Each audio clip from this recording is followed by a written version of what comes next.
Hello and welcome to the Women Going Big podcast. I am so excited for this conversation today.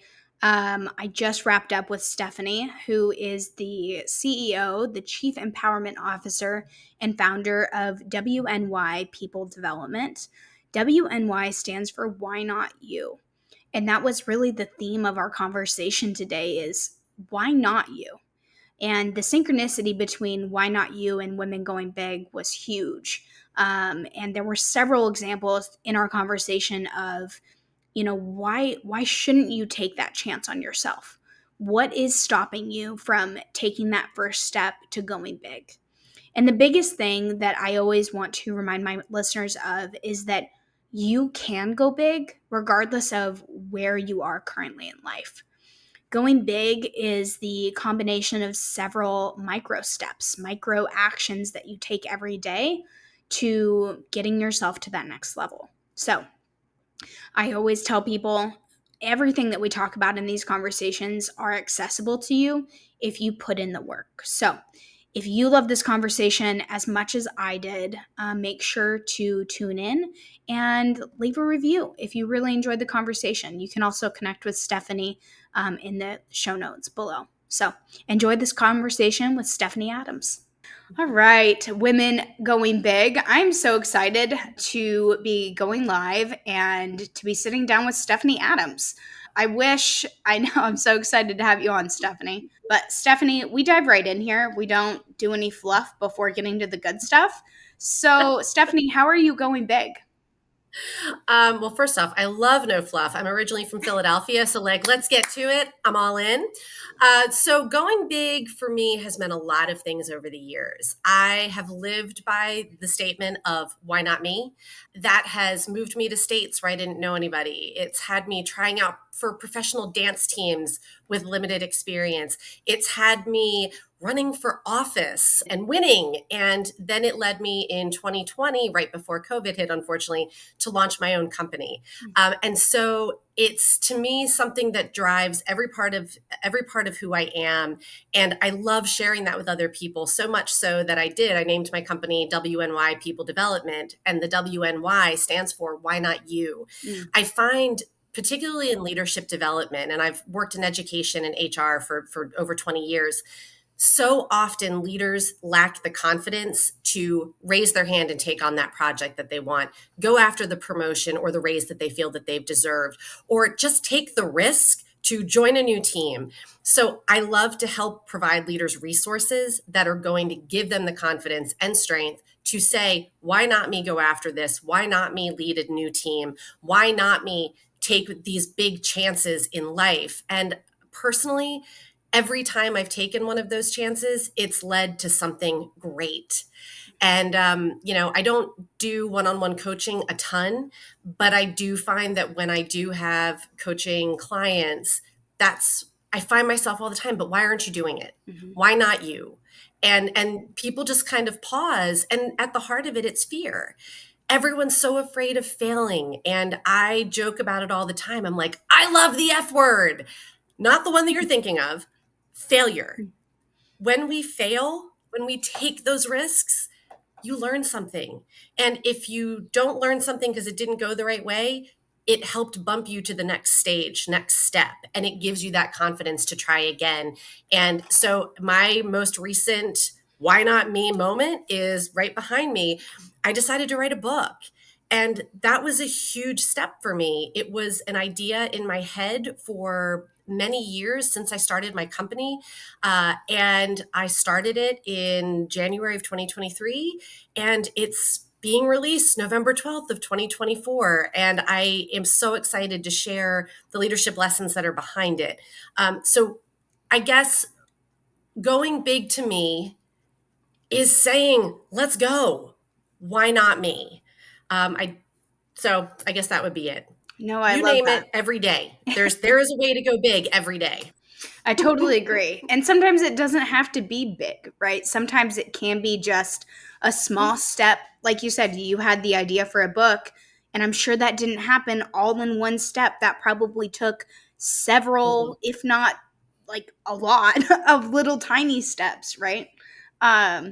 so I love Yeah. that. And the kind of what we do here is, so now we've started with what you're doing now, but I also think it's really Mhm. important to dive into how you got here. Because again, like I said, not all of this stuff Mhm. happened overnight. So take me back where you mentioned that you started the company during COVID, but take me back even further is Mhm. I want to know, like, when you started to have these ideas of realizing that there was more for you out there, and when you started taking baby steps, or maybe it was a big step to going big, to launching your company and then writing a book. So I think that's a multifaceted answer in a lot of ways. And I've actually been questioning that about myself for a long time because I do speak, I do keynote speaking at a lot of conferences. And although the women's conference thing is not my full, focus, I do get asked to speak at a lot of women's conferences because of my background and things that I've done. And I find I'm asking myself these questions as these women are coming up to me at the end. They're saying, "You're such an inspiration. Oh my gosh, I want to do that. I'm going to do this now because of what you said." And I'm like, what have I done differently in my life that has allowed me to take these chances, has allowed me to take these risks? And so when we talk about when did that start, I can't think of a time I ever didn't do that. Mm-hmm. I wrote a play when I was in third grade, and I encouraged everyone in my neighborhood to be in it. I did a mini fair as a child where I made arts and crafts and invited the neighborhood to come purchase bracelets and whatever. There has always been the chance that I'm like, well, of course I'm going to go try out for this cheerleading squad. Well, of course I'm going to try out for the play. And why would I not get the lead as a freshman? I've always had this mindset. I'm going to go after that success. Now, I think that something that people need to understand, though, a lot of people talk about goals and they say, these are the things that I want to accomplish. And I think we get in our way because I have a lot of goals. I have a lot of big dreams. I have a lot of ideas where I want to go big. I know what my goals are for this year as far as like how many keynotes I want to book, how much money I'd like to make, how many people I want to be able to affect with the launch of my book.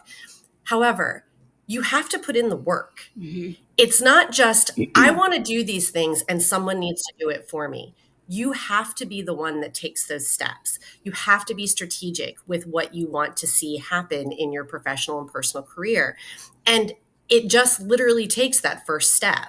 I remember the first time I've been a cheerleader for 15 years, a dancer, and I tried out for the Philadelphia Eagles cheerleading squad years ago, and I didn't make it.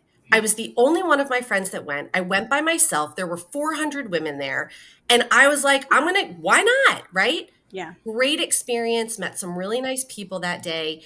And then later on, I was like, I don't think that's really for me. But I did end up trying out for another team that was professional men's soccer. They had a dance team.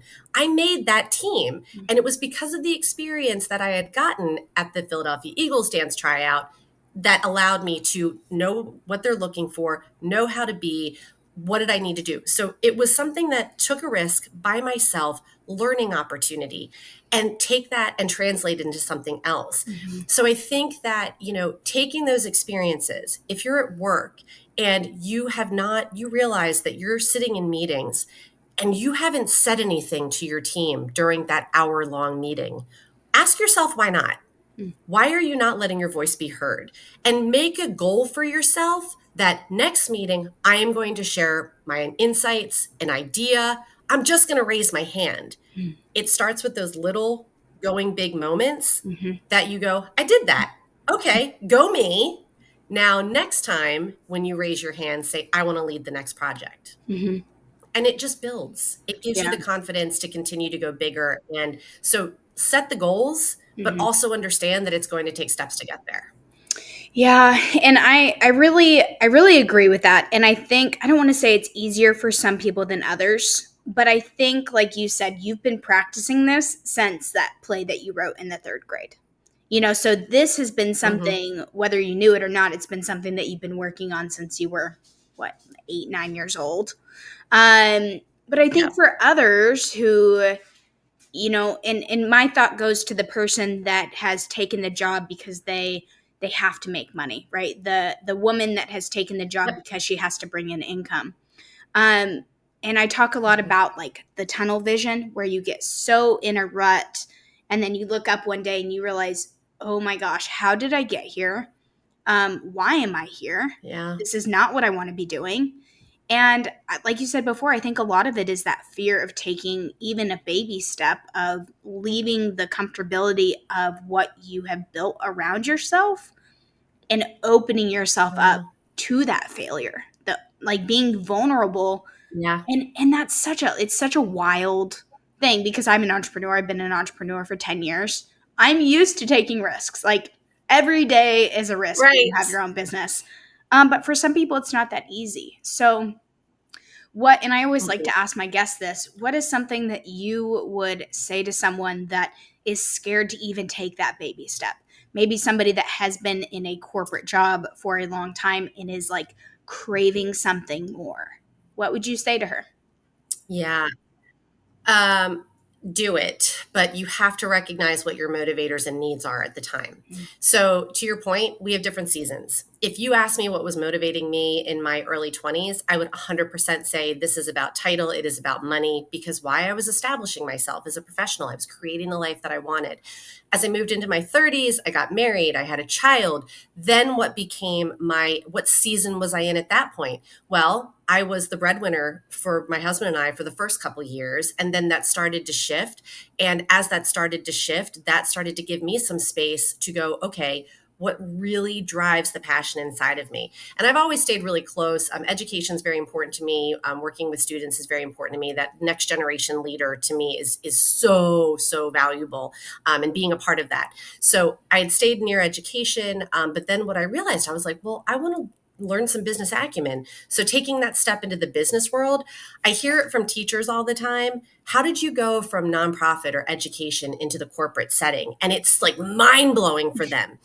But I've worked with a lot of job seekers. And when we talk about like resume, and I love like a nursing student that will come into my office and they'll be like, well, I've only been a server, I've only been a bartender. So I really don't have anything to put on my resume. I'm like, back it up. Yes, you you do. do. Hmm. Have you ever had to break up any fights while you're in the bar? Have you ever been serving multiple customers at one time? Have you ever had a plate falling over here and a spill over here and figuring out how to, prioritize?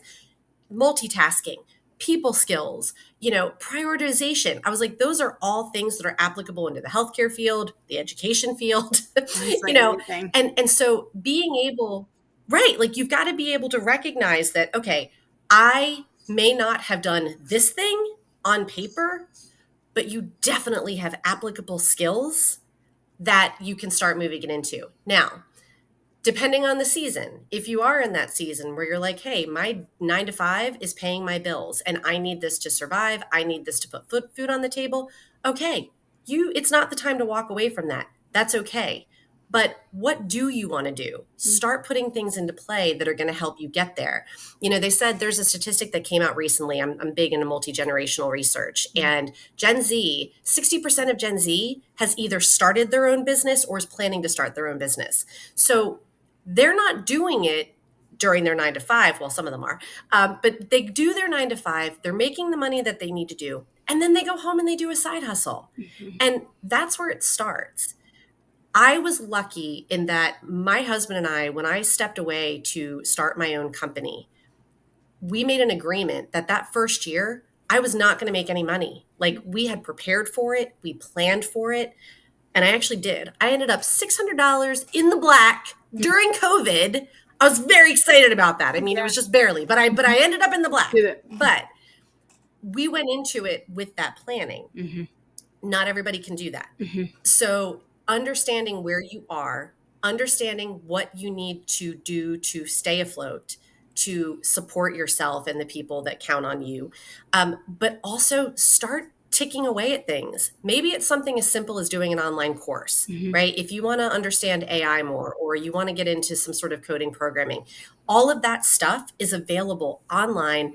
It's not super expensive. Commit to yourself that you're going to do an hour's worth of training a night, right? Over the course of 6 weeks. Hmm. If you start doing those things to support the side hustle, to support the passion, to support the dream, before you know it, you're going to be able to step away. And then that becomes your new season. Yeah.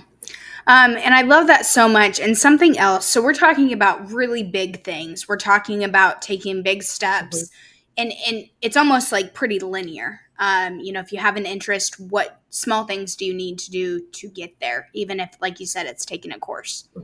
One thing that lately I have really even been doing for myself is what, like, satellite things am I doing or not doing that are either detrimental or beneficial to me getting to that next place. And I also really want to Mm-hmm. encourage women out there to look at the influences that are outside of that linear path that we're talking about. Are you taking care of yourself? How, like, are there Mm-hmm. external stressors that you can get rid of that are impacting you moving forward? Because sometimes, like, we have things in our Mm-hmm. life that we don't even realize are impacting our ability to move forward until we take a step back. Do you have any thoughts on that? So, oh yes. When we talk about your external, when you talk about your external influences, who is in your circle? Who are you talking to? Who do you go to when you're having a bad day, when you're having a good day? I made a very conscious decision a few years ago to curate my circle Mm. because I realized that I wanted to do big things, but the people in my social circle were actually not being supportive of that.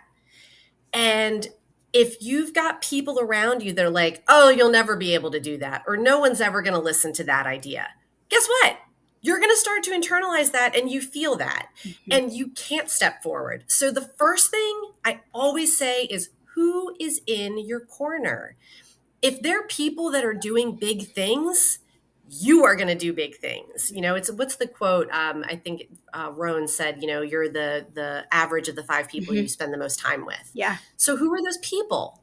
Right. So that's the first thing is, who's in your life, who's supporting your big dreams, who says, yes, Stefanie, you can do that. Or are they telling you it's never going to happen? Mhm. So find those people that are going to be your cheerleaders. I love that. Because everybody needs a cheerleader in their Mhm. life to say, okay, I'm going to be honest with you about this idea and I'm going to give you feedback and I might push back and challenge you. However, I'm here to support this because I'm all in. Mhm. Um, so the people matter. You mentioned wellness. I am so 100% with you on that. When I served on the school board, so I ran for office in 2018, I ended up being chair during COVID. Mm. And you want to talk about high pressure, 26,000 students, 4,000 staff. They were all looking to me to make those decisions. And you're never right. Yeah. No matter what the decision was, you were never right. It was a really hard time. And so when that was going on, I just was shutting down because I wasn't taking care of myself. I moved from wine to bourbon. Like, I mean, it was just, you didn't know how to deal with all these external stressors, and everybody was mad at Mhm. you. I made a decision one day that I was like, I love yoga. I'm getting back into yoga because I had put on weight. I felt unhealthy. I was just really lethargic. And I told myself I was going to do a 30-day challenge. Mm. It changed my life. Mm. By taking 30 minutes for myself every day, I'm going to clear my mind. I'm going to do something that I know is good for my body. It's good for my spirit. And at the end of those 30 days, I had lost weight. I had a more positive outlook. It gave me the strength and energy to keep pushing through this very difficult time and to have empathy for the people that were angry. And I've continued it ever since. Mm. And even now, if I'm having a crazy week, I will absolutely break out time and say, I'm doing yoga today Mhm. and I can't go to this coffee with this person because I have to take care of me first. Because if I don't take care of me and my well being, I can't do all the things as a mom, as a wife, as a business owner, as a friend that I have balancing all the time. Yeah. So I'm 100% with you. The external, who you're around, how you treat yourself, and also telling that little voice inside of your head, shut up every time it tells you no, Mhm. because she's really mean. Mhm. She's really mean and she's going to tell you things that are awful about you. And I use music to shift that. Mm. I have some great songs that, depending on my mode, depending on my mood, I will put it on and I might cry for the first 60 seconds of that song because I am in that space where Mhm. everything feels dark and awful and I'm never going to make another sale again. But if I put a song on that I love and I'm doing some kitchen dancing and I get my body moving, it changes your mindset. It gives you hope. So I encourage anybody that's going through those moments of like uncertainty about taking the big chance, or you took the big chance and it's got not going the way you wanted it to, find what makes you feel good. Mhm. For me, it's yoga and it's music. Mhm. And of course, hanging with my son. That's like, yes, 100%. But for me, by myself, Mhm. music, yoga. Yeah, I love that. I love connecting with other women who have found yoga also. I started my own yoga journey probably shortly after COVID, like 2021 maybe. Okay. So I've been going for several years now, and it was very much the same. I think just mentally I wasn't in a great place. Obviously, coming out of COVID, I think I just was a little lost. Like I just didn't know what was next for me. And I, same Yeah. thing, didn't feel great about where I was at with my body. I felt like I needed to be doing something to get myself active again, but didn't have the best relationship with the gym. So my friend got me going to yoga and it changed my life. So this is a selfless plug Yep. for anybody that is considering or trying to find a way to move their body in a healthy, mindful way. Go to yoga. You have two people here that are big Yeah. advocates of it. So I love that. And you can find it for free. I mean, I was doing like yoga with Adrian and like yoga with Tim on YouTube, which were free offerings. Mm-hmm. And so it's not even like if you're intimidated to go to a studio and you're like, I don't want to be by all those like bendy people. It was a safe space for me to do it in my own home, Yeah. you know? And I love it and I continue to do it by myself. I do like the community feel though. I've done the Mm-hmm. community classes too because there is something about that, Yeah. you know, connecting with others in that space, Mm-hmm. but you don't have to. You Mm-hmm. can 100% do it on your own. So yeah, I do. I tell people all the time, like that is, it's a life altering thing, and just being present. I do talk about burnout in some of my training sessions, and you know, people think like meditation is like this thing that they can't achieve. I'm like, if you sit and breathe for 60 seconds, Yeah. that's a form of meditation. Clear your mind, ground your feet, and that will help reset you for whatever you're about to get into. You know, I think that people think of like life changes as these big, scary things they have to do. And it's those micro moments. It's moments of gratitude. It's moments of breathing. It's moments of celebrating. I woke up today and I just achieved, I sent that email that I was scared to send. Like, yes, that's Yeah. great. When you do that, those things continue to add up Mm-hmm. every day. Yeah. It's so funny that you mentioned that because I was journaling this morning and I actually wrote down like one of my, I don't know if you've heard of The Artist's Way by Julia No. Cameron. So I'm doing this right now. Okay, It's a no. 12-week program. And you, every morning, you have to write 3 whole pages, like 8.5 by 11 pages. They're called morning pages. And it's Wow. like long form conscious writing, and you just write whatever like comes to Yeah. mind. And she says it's a form of meditation, and so that's what I've been doing every morning. But today, something that I wrote down was every moment, every decision that we make from the time we wake up to the time we go to bed, we are changing. Like we are creating that next version of ourselves, for better or for worse. I think that was like verbatim what I wrote. Yeah. And it's up to us. Are you going to make yourself better with those Yeah. micro actions, or are you going to let yourself, go backwards? So I love that you said that because, like I said, I literally just wrote that down. But I do think that it's in those micro moments. Great. If you don't think that you can do meditation because your mind is so busy, you need that the most. Take, like you said, 60 seconds. Right. Start with 60 seconds. And Yeah. the other thing that I think too that people, a misconception about meditation is that you're trying to turn your brain off. And that's not what it is Mm-mm. at all. It is being present with your Yep. thoughts. And the way I like to Mhm. think about it is it's like a waterfall. And you see your thoughts come in and then you see them go over.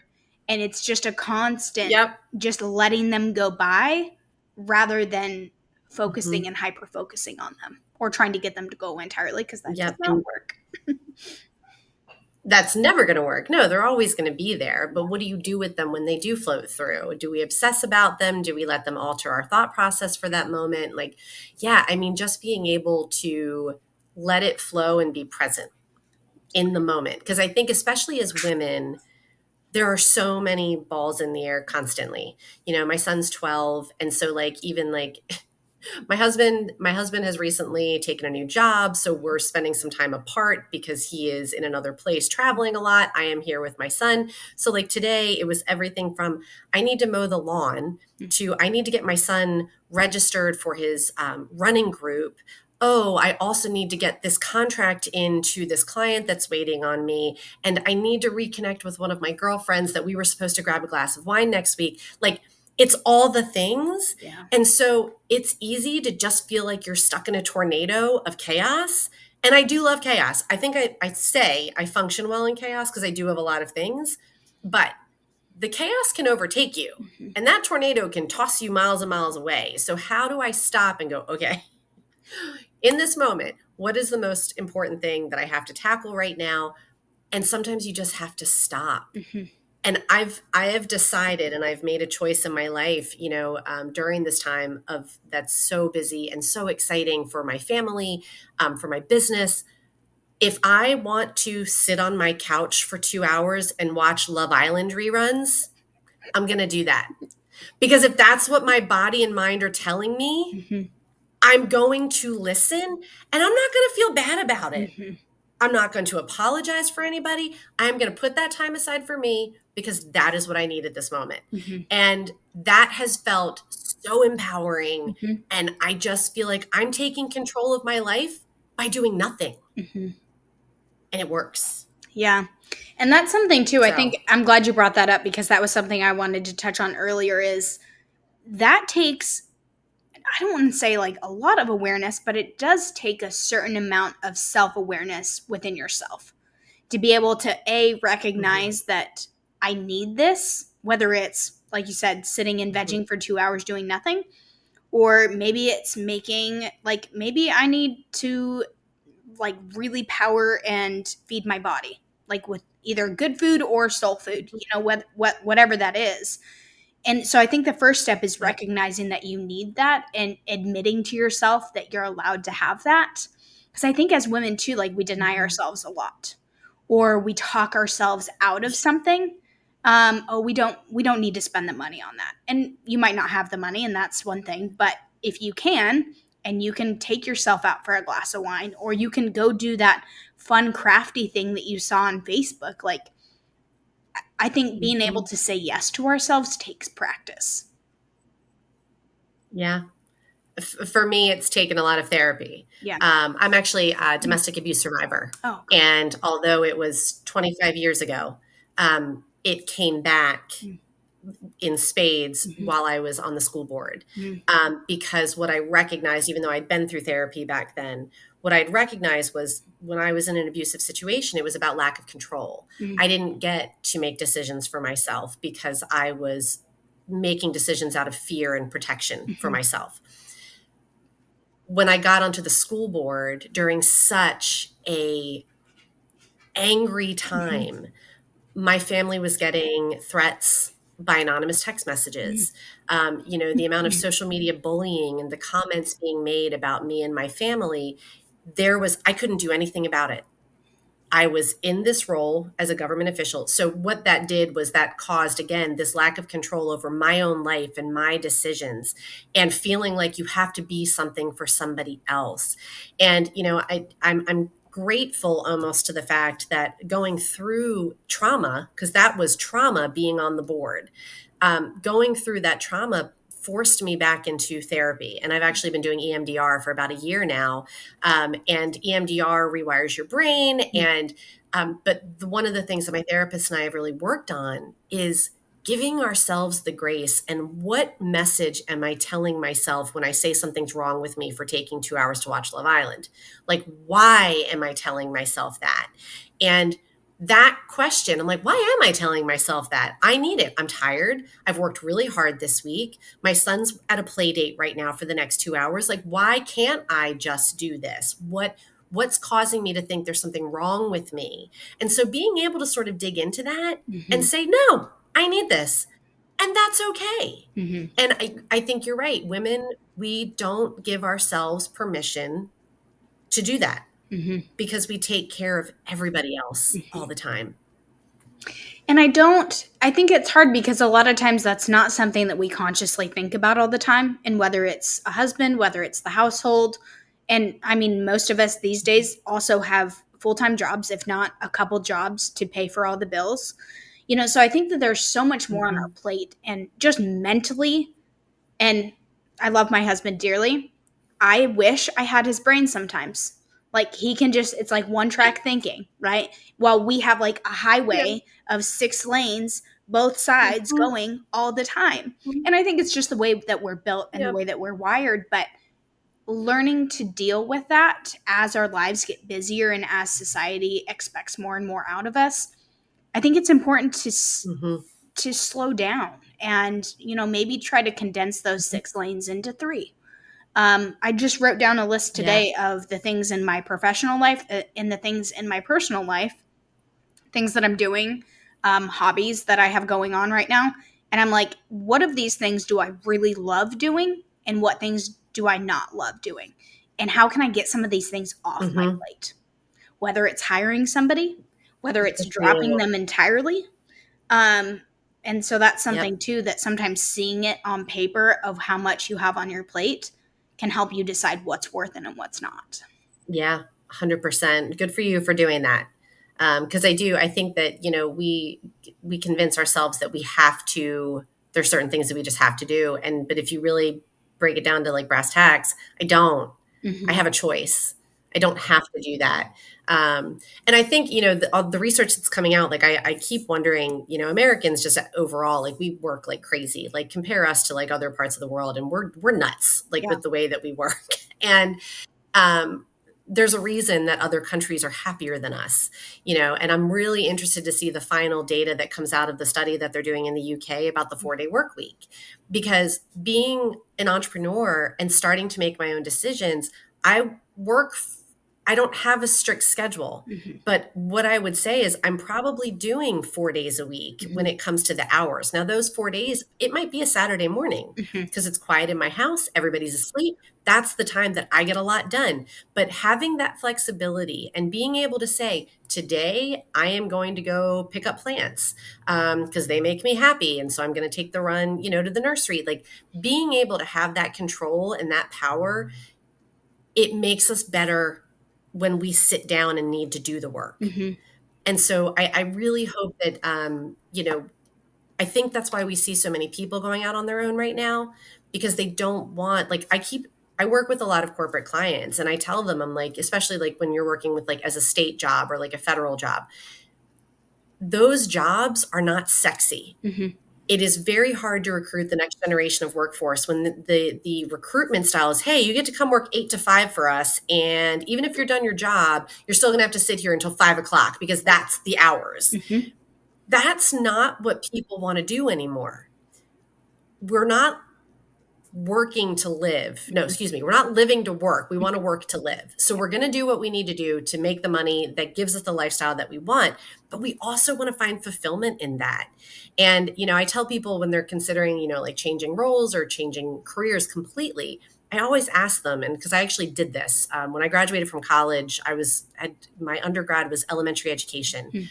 6 weeks before I graduated, my teaching advisor did an observation and said, you're not supposed to do this. You Hmm. need to find another career. Teaching isn't for you, which broke me at the time. Yeah. Broke me. Like, called my parents. I was like, I'm dropping out of college. I'm done.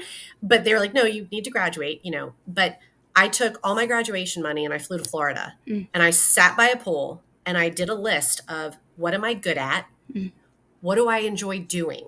Because those are different. Hmm. You can be really good at something but not actually enjoy doing it. I can be really good at cleaning toilets. I don't like doing it. Hmm. So, what kind of job is going to take the things that I'm really good at, that I enjoy doing? what types of careers are out there for me to do so. Mhm. And, that's what I always, when people are like, I feel like I need to do something different. Well, start with, what are you good at? Mhm. And what do you enjoy? If you can answer those two questions, and I hate the people like, it's so cliche to say, you'll never work a day in your life. I am having the time of my life. I Mhm. am 4.5 years into my business. I am having the time of my life at work. Mhm. So it can be done, but you have to figure out, what do I offer to this world? And based on that, how can I put that into a career? How can I put that into whatever micro moment I'm doing? And how can I turn it into something that helps make some money that supports myself and my family? And I think that so many more people are doing that now. And I think we're going to be a happier population if we do. Yeah. I love all of that. And then something that you said too, that I wanted, something you said earlier that I want to bring back is that, we're talking about this like it's really easy to implement. Just make a list of what you're good at and what you want to do. Right. But then taking action on those things is a completely different story, right? You do have to put in the work to do Mhm. this. I mean, like I said, I've been an entrepreneur for Yes. 10 years and I've had three different businesses, like, and I've had the idea of several Mhm. more, and it changes. Like, your life changes, your business Yep. changes. And that is, what is that unique piece that you bring to the table within that space? And you know what? I am not a scarcity mindset kind of person. I believe that there is enough for everyone out there. Now, if you live in a town of 5,000 people, okay, maybe you might be the only plumber in town, and that's all that that town can hold. But if you live in a city of 2 million people, guess what? The business is there, right? And so you've got to be willing to your point, adapt and flex. My business plan that I started with almost 5 years ago looks nothing like where I am today. I was initially supposed to do leadership training and coaching for first time frontline leaders. That was the business plan. It was in person. I launched my company 2 weeks before COVID shut down the world. So, guess what? In person training, that was out. I had to figure something else out. So, and it's flexed. And even the content that I was doing when we came out of COVID, businesses wanted me to come in to help their teams reconnect. Mhm. And that's something I'm just really good at, is helping people talk to each other, get to know each other, because when you build that trust on teams, you're more productive, you're more successful. There's a lot of positives to it. But that wasn't really team building, and like one-off trainings wasn't part of my plan, but it's something that ended up being a really important and profitable thing for me post COVID, that because I shifted my model, because I was open to trying something different, it really supported the business to grow to the next phase. Mhm. So, being able to take, what am I doing well, what's working, but you can't hold on to it so tight that you get stuck. Mhm. Change is a constant. That's the one thing we can count on. Life is always going to be changing. If you think it's not, you're not going to succeed. Um, Nothing. If we're not changing, we're dying. So, how does it look like for your business? How does it look like for you personally? What are you doing to move forward, to learn, to grow? That's the question you have to ask yourself. Yeah. No, I love that. And going back to taking those small steps is like, and I hate to like sound cliche and like write out your goals, but how can you get one step closer to that goal? And sometimes what you might find is when you start taking action, that goal is going to change. So, like you said, being fluid with what your outcome is, you know, I think is really important, because if you say, well, I need to stay down this path, you might end up in a hole and it's going to be harder to get out than if you had just gone around it and gone a different way. I also think that you have to tell people the goal. Mm. Telling people makes you accountable to act on it. I told a lot of people I was writing a book, because I knew if I told people I am writing a book, I was going to write a book, because I knew those people were going to come back a year later and be like, hey, what's going on with the book? And I wanted to tell them, this is the progress I've made, or hey, it's being published. It was so scary the first time I told someone I wanted to write a book, but it's also sort of the nudge we need. If there's something big you want to do, don't keep it up here. Don't keep it in your brain and keep it private and to yourself. tell people. And again, if you have that group in your life that's going to go, that's awesome. What a cool goal. I think you can totally do it. Then that's going to help build that confidence. Now you're going to have people that are going to be like, what? You're going to do what? Good luck. Let them go. Mm-hmm. Keep telling people, and the more people you tell, I think a lot of times when people are negative about it, they're jealous that they're not doing it, that they didn't think of that idea, or that they're not brave enough to take that step that you're taking. So be vocal about the goal, keep moving towards it, put in the work, but the more people you tell, the more it's going to help make you want to complete, because you've told everyone. You're holding yourself accountable. Yeah. I love that. And then something with that too is, like you said, you have to be careful who you tell, especially I would say in the beginning. You know who Yeah. your cheerleaders are, know who might tell you it's a good Mm-hmm. idea and support you, and maybe steer clear of the people that you know might doubt you, because I know how fragile those Yeah. ideas can be in the beginning. And if you get a little bit of bad Mm-hmm. feedback, or you get just a little bit of, oh, I don't know, like, is that really a good idea? Like, you're not in a great place in life right now to be, going off and writing a book. I think people can really, and Yeah. again, going back to women denying themselves things, I think that we can be easily influenced on the people around us. Mm-hmm. So I would just caution, definitely tell people, tell your cheerleaders, tell Yeah. your support people, but be mindful of also who you tell, because they might influence you otherwise. So Yeah. Yep. awesome. Trust yourself. Yes. You've got to trust yourself. You know what you're capable of. You've just got to get out of the way. Yep, absolutely. So this is a great place to kind of segue. I do, as we're getting kind of closer to the end of the interview, I do like to leave a little bit of time open here at the end to let you talk about anything that may have come up in this conversation. A lot of times it kind of stirs some things around based on what we've talked about. But is there anything else on your mind that you want to talk to our listeners about before we wrap up? No, I want women to go out and kick ass.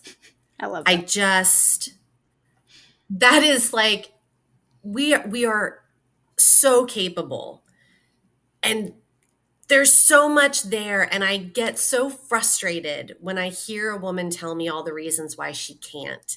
And I just want to take her by the shoulders and say, "Yes, you can. Yeah. You can." And so I think just even having this conversation with you, it just I can see certain faces in my head coming in, of like friends within my circle that are having those doubt moments and are not sure if they should, go for the new job, or if they should, go back into the workplace or whatever. It's all possible. It's just a matter of taking that step and just sort of like giving fear that, like, the 1-2 punch, like, no, I've got to get over it. But yeah, I think I just want women to go out and kick ass, because we can, and we should, and we will. And, more and more research keeps coming out what great leaders we are, how we're able to handle pressure, our resilience. I want women to see that in themselves, take it, and go on to do great things. Whatever that big thing is that you want, you can do it. Mm-hmm. You can do it. Just Yep. go.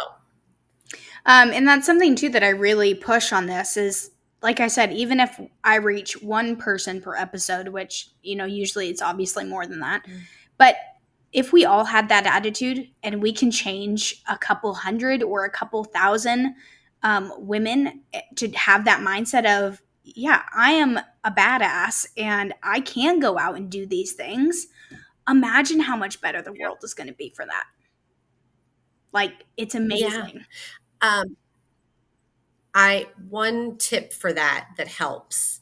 Um, if you're not feeling the confidence to take that, find something that reminds you. So you just said I'm a badass. I have a button in my office that one of my friends gave me, and it's the badass button. Mm. And when you hit it, it says I am a badass. So if I'm like having a tough day, Mhm. I just hit that button as a reminder. This necklace Mm. I purchased for myself after 1 year of my company. It says becoming on the back, because this company is continuing to change, grow, whatever. And sometimes when I have a day where it doesn't feel that way, I put this on to remind myself, oh no, we're moving, we're growing. So you can somewhat fake it. I have a whole bunch of positive things that I hang on my bulletin board, and I look at them every day. If you're not feeling it, if you don't think you can do it, if the people in your life are still being supportive and you're still not feeling it, get those little indicators that you wear, that surround you, and let them remind you how awesome you are. And they may seem silly and unimportant, but they can make a difference. Mm-hmm. It's that micro moment. Taking And a ask yourself, micro minute. Yep. yeah, and ask yourself, why not you? Mm-hmm. I love that. So something else that I'm doing that is kind of new. I think you're the third guest that I've had done this. So I love it when I have guests that leave a note or a special message for my next guest. So it's kind of on the spot, Oh, but can you leave okay. just a short message for the next guest that I have on the show? Who is your next guest? Do we know what they do This or? is nope. It is use your intuition and whatever you're feeling to speak to whoever might hear this. Okay. To the next guest, go big and be confident in this conversation that you have with Krysta and share what you have because it's important and valuable and people need to hear it. So, whatever you're feeling, let it flow, share it out loud, and be proud of the information and thoughts and insights that you share with this audience. Mm, I love that. That's great. Yeah, so I feel like that's a good way to kind of create some community and just kind of connect my guests to one another. Very Okay, cool. we are nearing the end here, and I do like to give my guests here at the end an opportunity to brag a little bit about themselves. You've mentioned your book several times. We know that's coming out in November, but give us some more details. What else do you have going on that you want to share with our audience? Sure. So I am officially now an author with my book, Cheerleadership Strategies to Build and Support Human Centric Workplaces for the Future. And it is available on Amazon and Barnes and Noble and on my publisher's website, Amplify. Beyond that, my company does leadership training and development, and I do keynote speaking. So my main areas of expertise are first time frontline managers, multi generational workplace, building collaborative environments, and positive workspaces that employees can thrive in. So yeah, I've got a lot of really fun conferences coming up. I'm heading out to Arizona in a couple weeks to Awesome. speak. Then I'm getting out and about to a lot of different conferences. And the issue that everybody wants to talk about right now is creating positive spaces and multi-generational workplace. Those are the top two. Mm. So yeah, really excited about that. And I don't know. That's really it. I will say this, and this is like a weird one. I said that my husband recently took a new job, and so now we're splitting travel time, and I'm sort of holding it down at the house. I am really celebrating the fact that I married him in my early 30s, and I was very independent up until then and felt like I was a badass woman. I could handle my business. I took care of my stuff. And then you get married, and I think some of that kind of fades away because you lean on your partner, Yeah. right? We've been married for 15 years now. Not having him here all the time, I'm finding some of that independent me back again. And I'm kind of proud of myself, like mowing the lawn today. Mhm. Like I felt pretty awesome doing that. So I'm going to celebrate that independent me that's holding down the business, my son, and doing it, on my own a little bit again. And I'm having some fun rediscovering me in that process, but very excited for us to be in the same place again soon. Yes. Yeah, no, absolutely. And I think that's a good reminder too. Like, don't be afraid to get out the lawnmower every now and then just to prove to yourself that you still can. I was just gonna say one of my most proud moments ever was when like I moved into a third story apartment, way back in the day, and only my girlfriends helped me. And I remember feeling like, yes, ladies, like who needs a man? We got this. Mhm. So I'm finding a little bit of that again. So yeah, go out there and do the stuff that you haven't done in a while. Good. That's awesome. And for anybody that loved this conversation as much as I did, where can they find you online? On Instagram, I am at WNY People Development, or I have at cheerleadership_book. And then on LinkedIn, I would love to connect with anybody under Stefanie Z. Adams. But WNYPeopleDevelopment.com is my company page, but I would love to connect with people on LinkedIn and on Instagram just to hear their stories too. Cool. That is awesome. Well, to make it easier, I have all of those links in the show notes. So if you're interested in connecting with Stefanie, I highly recommend it after this conversation. And Stefanie, just thank you so much for coming on the show and sharing a little bit of your experience and wisdom on your journey. Thank you, Krysta. And thank you again for creating this space for women to have these conversations. I think it's so important, and it's awesome that you're following this calling to provide an opportunity for women to do so on a broader scale. So thank you. Yeah, absolutely.